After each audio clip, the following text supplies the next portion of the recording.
সর্বশেষ যে ব্যক্তি জাহান্নাম থেকে মুক্তি লাভ করবে তাকে আল্লাহ পাক বলবেন, ফেরেশতাদেরকে বলবেন, ও আমার ফেরেশতারা, আমার এই বান্দাকে জান্নাত এবং জাহান্নামের মাঝখানে রেখে দাও।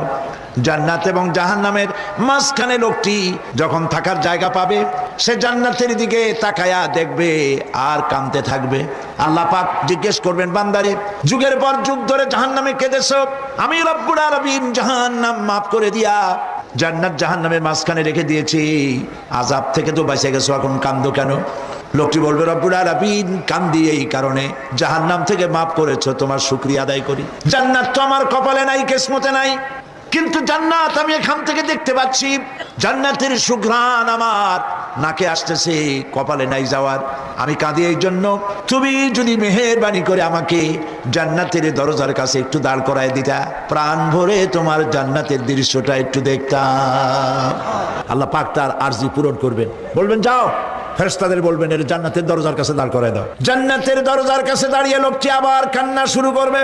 আল্লাহ পাক প্রশ্ন করবেন, এবার কান্দো কেন? লোকটি বলবে, রব্বুল আলামিন কান্দি এই কারণে, জান্নাতের এই দরজায় দাঁড়াইয়া জান্নাতের অফুরন্ত নেয়ামত কিছুই ভালো করে দেখা যায় না, শুধু অল্প জায়গা দেখি। যদি তুমি আমারে দয়া করে জান্নাতের মাঝখানে দাঁড় করায় দিতা, চতুর্দিকে তাকায়া তাকায়া দেখা কলিজারে ঠান্ডা বানাইতাম। তবে আমি ওয়াদা করি, জান্নাতের কোনো নাজ নেয়ামত, কোনো ফল আমি খাবো না, ধরবো না, সইব না। একটুখানি মেহেরবানি করে মাঝখানে দাঁড় করাইয়া দাও, জান্নারে ঠান্ডা করি। আল্লাহ রব্বুল আলামিন ফেরেশতাদের বলবেন, আমার এই বান্দারে জান্নাতের মাঝখানে দাঁড় করাইয়া দে। আল্লাহর নবী বলেন, জান্নাতের মাঝখানে দাঁড়িয়ে লোকটি আগের চাইতে আরো জোরে চিৎকার মেরে কাঁদতে থাকবে। আল্লাহ পাক বলবেন, বান্দারে কি হলো তোর? দরজার কাছে আসতে চাইছিলে, আইনা দিলাম। এবার মাঝখানে আসতে চাইছো, তাও এনে দিয়েছি, আবার কান্দো কেন? লোকটি বলবে, রব্বুল আলামিন এবার কান্দি এই জন্যে, তুমি যখন দয়া করে একটিবার জান্নাতের মাঝখানে এনে আমাকে দাঁড় করায় দিয়েছো, তুমি রহমান রহিম গফুরুর রহিম, এই জান্নাত থেকে আবার আর বাইর করে দিও না।